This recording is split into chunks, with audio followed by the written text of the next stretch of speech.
Good afternoon and welcome to episode 12 of Inside Norse. And today I'm really pleased and also excited to have the very distinguished Dr. Andy Wood, OBE and Deputy Lieutenant with me today. Now, Andy, you've had a great career. Some of that includes becoming a CEO of a PLC. We'll come on to that later on, I'm sure. But amongst that, you also balance your career with being a NED and a chair of a few organizations in the healthcare, education, financial services, and business bodies. Now, and also amongst all that, you're also the chair of the Norse Board. So I guess today we'll talk a little bit about your approach to that role, but also it'd be remiss of us not to really touch on some of your leadership experience and maybe share some of that with us, if that's okay. You keeping well otherwise? I am indeed, and I'm really pleased to be here, Paul. Good. And it's great to be spending some time with you. Oh, fantastic. Yeah. Thank you. Look, a good place to start, Andy, would be, why don't you just introduce yourself to our viewers and just tell them a little bit more about yourself, about your journey and where you are today. Well, thank you for that introduction. In my mind, I'm just plain old Andy, and that's how I like to think of things. I've really had two substantial careers in my life. One was with a major financial services company that was based here in Norwich, and they were called Norwich Union, and I spent nearly 20 years there. Had a fantastic time, great training. They put me through an MBA program. But there comes a time when, where you started in your first career, you outgrow that. And I wanted to go somewhere where there would be, where I could make a real difference. And I moved over to Adnams, which was always a PLC, but it was family, large family ownership as well. So it was a delicate thing to do. And I spent 30 years there, and we transformed the business during that time from, one might say, a hick local brand into one that sells product all over the world now. And that industry, that sector is having a difficult time. I came to the end of my time there, retired from the board there, but I've had a fantastic period of working with, I guess, on the fringes of local government. 10, 11 years ago, I was chairman of a body called the Local Enterprise Partnership.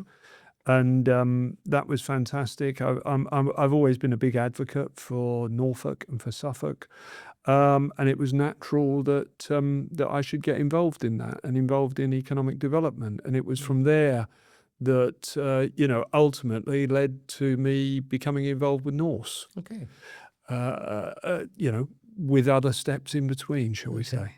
What particular was it about Norse and getting involved with Norse? What led you to that decision? I think it was really seeing what a difference Norse can make. I joke with Justin, that during the COVID crisis, we really were the fourth emergency service. Yes, it was things such as that, and when Norse is at its best, it's really good. And I was attracted to that. I'm also attracted to a model that has local authority ownership, but operates in a commercial way. And I think that enables us to work for the long term. We're not worried about what next quarter's results are going to be or next half year's results are going to be. If it's the right investment decision for the long term, we can take that decision, and that's important. We've got some challenges as well, but I think that notion of working for the long term and for the long-term good of our customers, partners, that's a good place to be. Okay, thank you, Andy. That's really well said. In your view, as the chair of the board, I guess I'm just turning to some of the nitty-gritty, I guess, and your approach. In your view, what are the key aims of the chair of the Norse Board? Well, I think the key aims of the chair of the Norse Board, and it's worth remembering that I'm appointed by the shareholder, and it's to ensure the company is making the right decisions, that it's stewarded well, that it's governed well, and that we've got the appropriate guardrails in place to stop the organisation committing resources and money to projects that won't yield a return for the shareholder over time. Okay, thank you. Now, in terms of your, you talked about long-termism, which is very true. You're very right there. How do you balance, or how does a board, do you think, under your leadership, balance the long-term vision, the long-term strategy, the long-term aims against what you'd expect in any business like the day-to-day pressures? Yeah. So you can't keep promising jam tomorrow. You have got to deliver in the here and now as well. And that's been the challenge. And really over the last 3 years, some investment decisions that Norse made many years ago were probably right then. They probably aren't right in the sort of second decade of the 21st century. And we've had to do some tidying up of the balance sheet. That has depressed results, but all that has been in the interest of getting Norse right so that it can thrive long into the future as this sort of vibrant, large LATCo that can do some really good work. And we see that when Norse is at its best, whether that's, locally building schools, whether it's some of the partnerships that we've had with district councils. These are all really powerful things. And Norse is good at that. And we need to celebrate what Norse is good at. Yeah, I think so. And again, I guess part of that role as the chair of the board and your approach, if I just delve into that a bit more, we've talked about the long-term vision versus not just making sure that you deliver reality and results and service. How do you differentiate or make sure that that relationship between the board and the exec team and how they work smoothly? Now, there's lots of things there, but what's your key approach to that? My key approach is language matters. Okay. So I was listening to a conversation the other day with an elite sports person, and their coach was saying to them, rather than change, which implies a threat, you're doing something wrong, what about if you added this to your game? So it's additive. So I think language matters. And you can create an environment in the board where people are very wary about walking into the boardroom because they think they are going to just be, they're just going in front of a jury who are judging them. Or you can create an atmosphere in the boardroom where the challenge is right, but also it's a supportive environment that enables people to do their best work. And the executives are the ones who do the work around here. The non-executives are the ones who have to put those guardrails in place. But that can be done in a supportive way. And that's the atmosphere that I want to create. I don't think that stops us from doing our work, which is to make sure those guardrails are in place and the executive aren't committing the company to long-term commitments that it may not be able to pay in the future. But that can be done in a positive environment. Okay. I mean, you sometimes come to the boardroom, so that's true. You might have another take on that, but that's what I'm trying to create. Look, luckily I'm doing the interviewing, Andy, but I would certainly concur with you. I think the approach that I've seen is very much about collaboration, is very much about using the right language and encouraging. So I certainly agree with that. I think the other side, the natural question that comes alongside that, that's us working together, the board working together, or even in the previous, in another world of yours. What about when things get tough? I'm really quite interested to know about how you would handle in a board situation and the exec, one of your more tougher times or a tough decision that needed to be made. Well, I think, again, language and communication matters. So we've had some tough decisions to take. We've had the implementation of an ERP system, which, anyone who's implemented ERP systems knows there's some tough decisions to be taken there. We've had to choose to write down some of the value of assets that sit in our balance sheet. Those are tough decisions. If you communicate in a way that the executive are clear around what's required of them, you can actually, and if you do this in a supportive way, you can have tough conversations if you take the time to set the context to that. So for me, it really is about communication. This isn't about beating up on people. This is about sitting down together and saying, what are we trying to achieve here? Do we agree? Okay. What about, if I can just touch on that a bit more, but what about an example? If you could just discuss your approach where maybe you're doing that, the communication, and that's not quite getting through. Not quite landing. Not quite landing. What would you do then? Well, I've had it in a different space, so I won't talk about Norse, but in one of my other roles, we couldn't land what we wanted to land with this particular individual, and ultimately you then have to have a conversation about what's the future going to look like here. And fortunately, we were able to agree what the future was going to look like. And that individual decided to go and pursue other avenues because executives, it's a very difficult place if they lose the confidence of their board. It's a very difficult place to be. But that can still be done in a mature, humane way that allows people to leave with their self-esteem intact and their dignity and their head held high. Okay, thank you for that. Just changing the subject a little bit more, I'd like to talk about governance. The governance is a word that's very important to us as Norse, but you, as well as in your other chair roles, are equally important.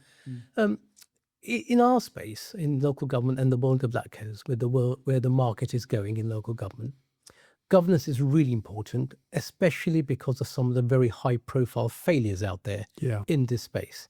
How do you, as the chair of the board, think about risk profile, and how do you balance that against, still trying to be agile in this market and in a very fast-moving space of local government reorganization and the complex space?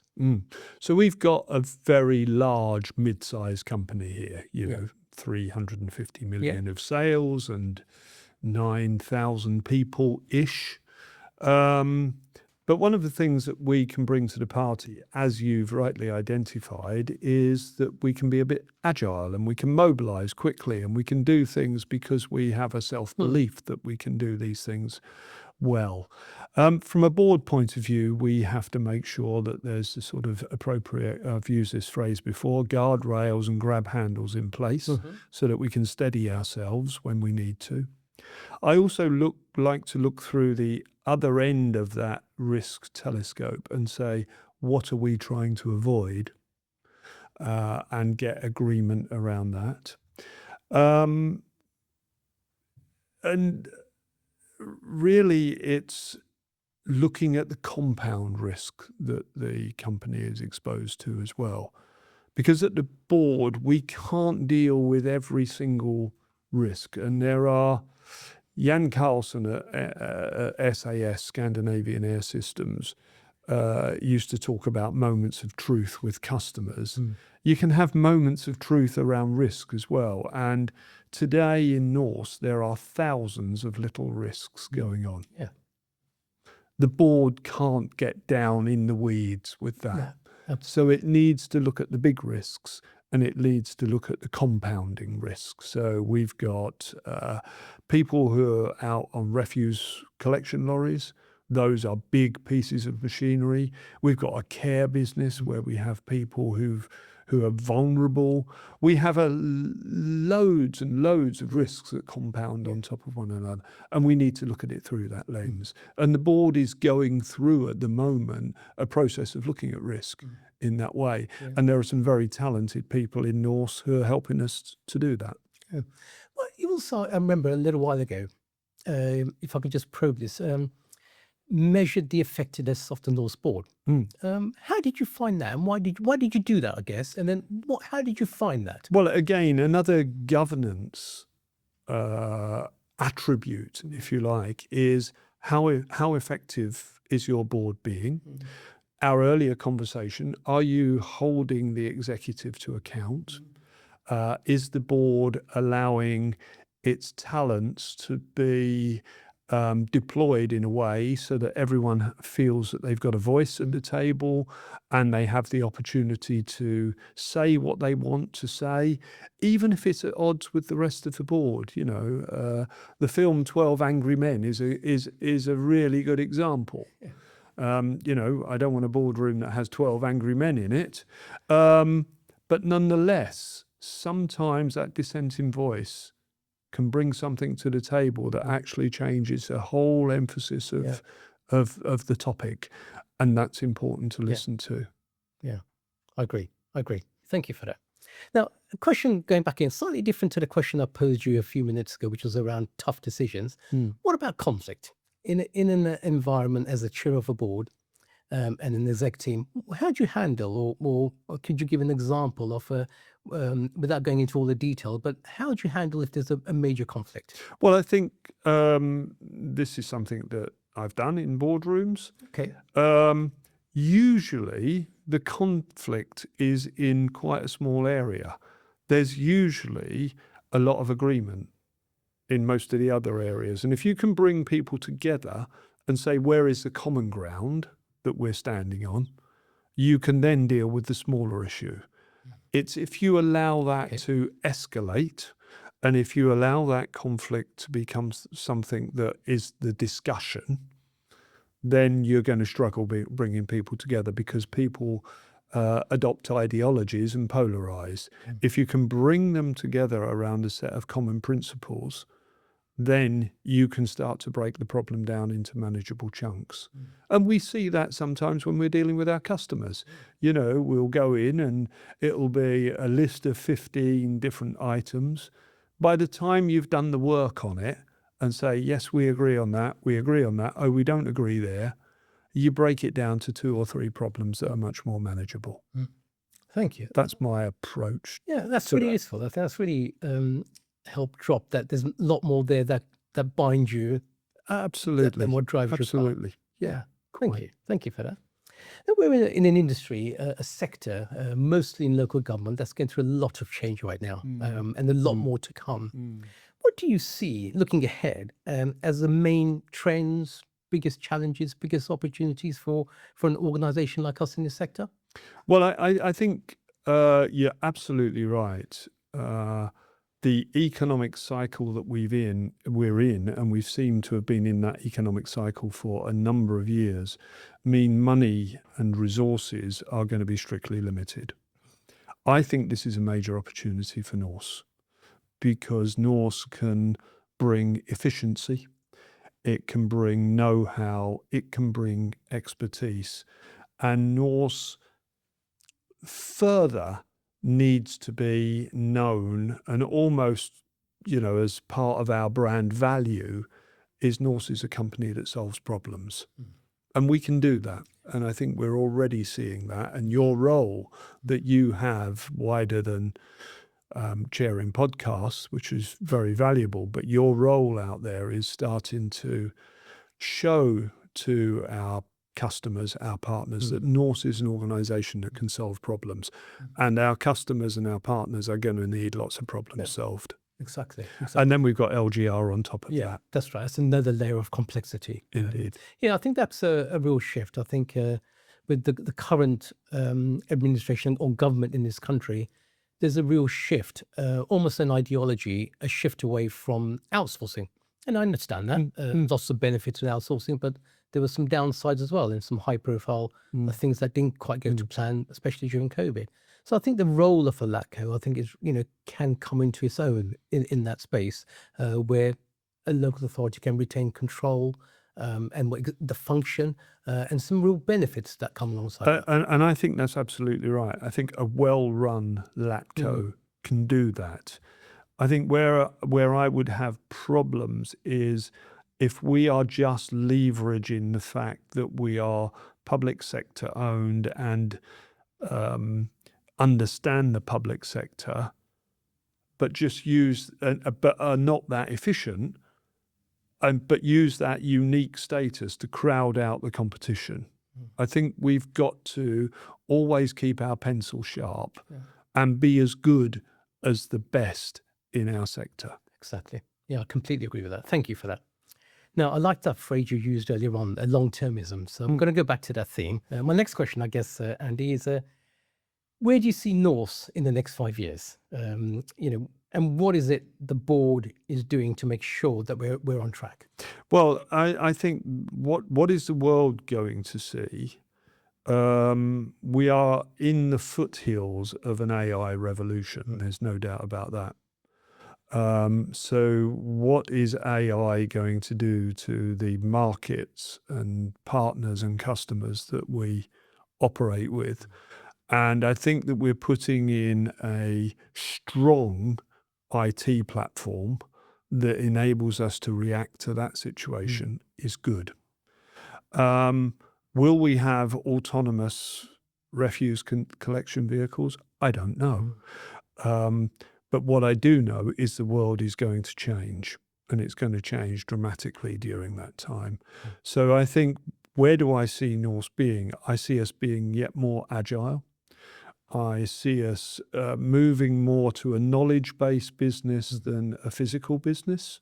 There'll still be a large part of our business that will be physical, but I think there will be going back to my thesis about solving problems, I can see our consulting business being a very strong part of our business that helps our customers solve the problems that they have on the day.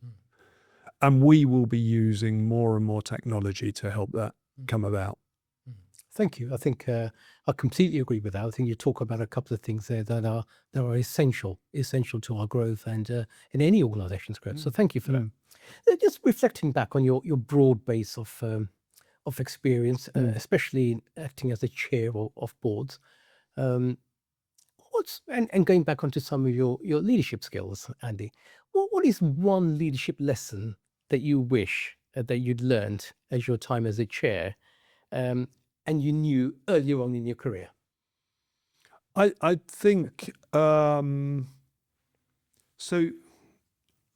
I moved from being something that's known in management jargon as an experiential learner. Okay.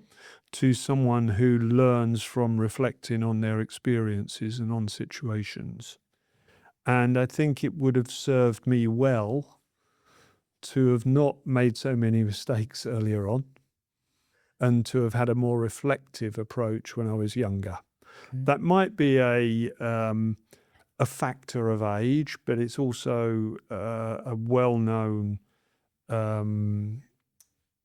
concept that people learn in different ways. And I deliberately set about, after about 20 years of learning, to be less about learning by doing and more about learning by reflecting on experience. Okay, that's a really nice way of explaining that. Anything particular that changed that? Was there any one event or something? It was a culmination of reflecting on the haphazard way you learn. If you learn just by doing, you get a lot of things right, but you get a few things wrong. And it was just reflecting on that and saying there must be a better way. Yeah. And I just continue to try and learn every day.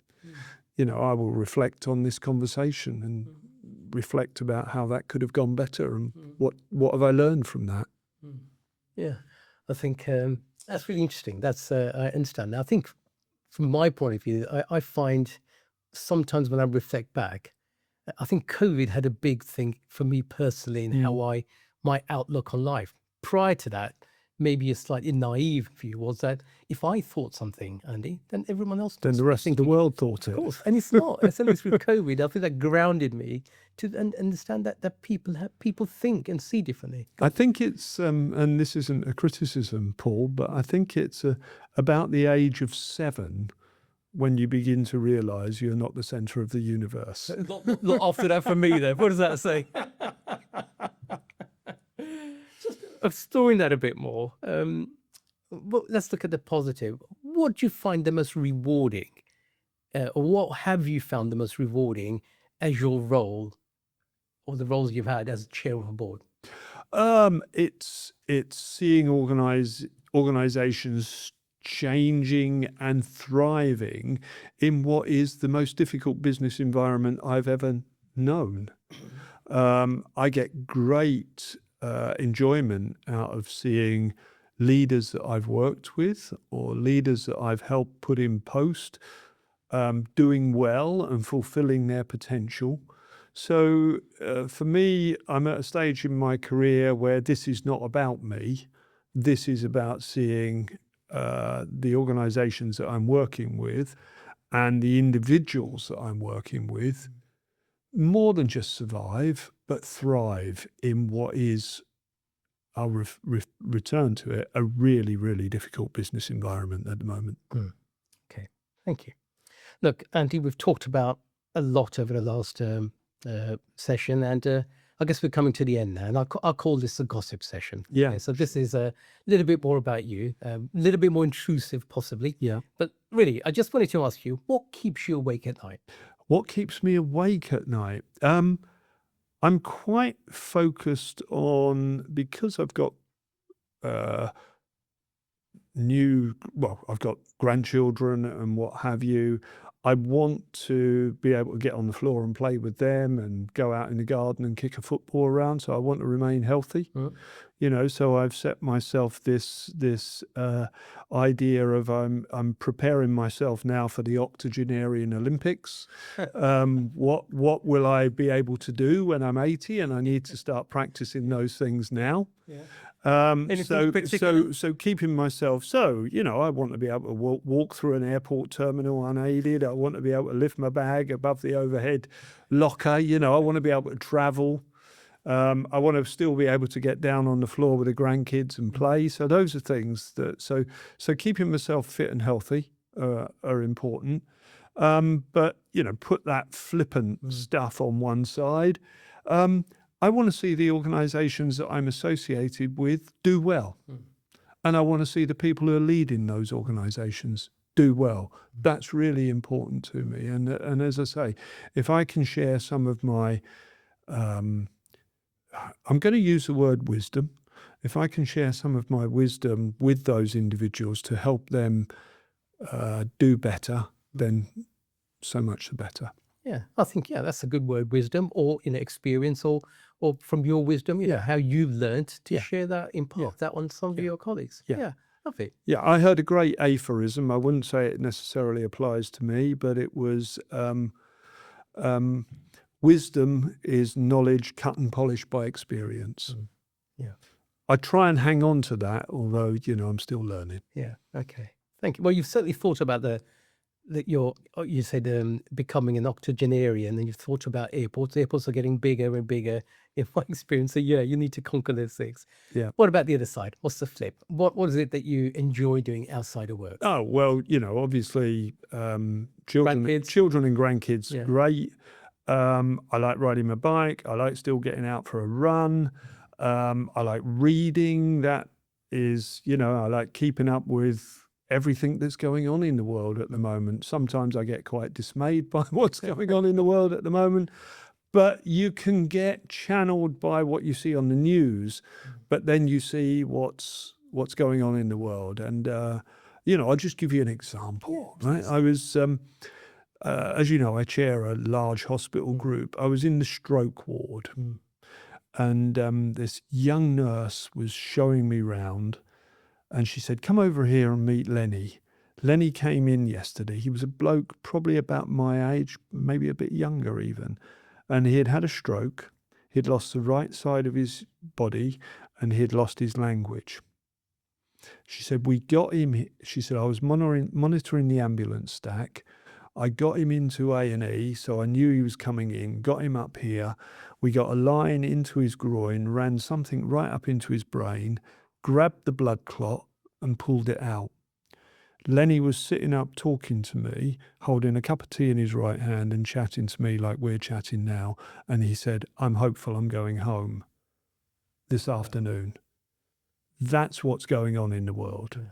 And we can be seduced down the news feed, or we can understand what else is going on. Some really, really positive stuff. Yeah. And I like to think humanity's getting to that positive. Yeah. Well, what a great story. What a great story. Well, thank you for that. Look, I don't think we can end. This is a good place to end because that's such a positive thing. Look, thank you very much for your great insights, your reflections. Andy, I'm sure our audience will really enjoy some of that. Well, I hope they when do. play back. No, I certainly will. So thank you very much. I really appreciate that. Cheers. Thank you, Paul. Andy. Thank you. Cheers. Thank you.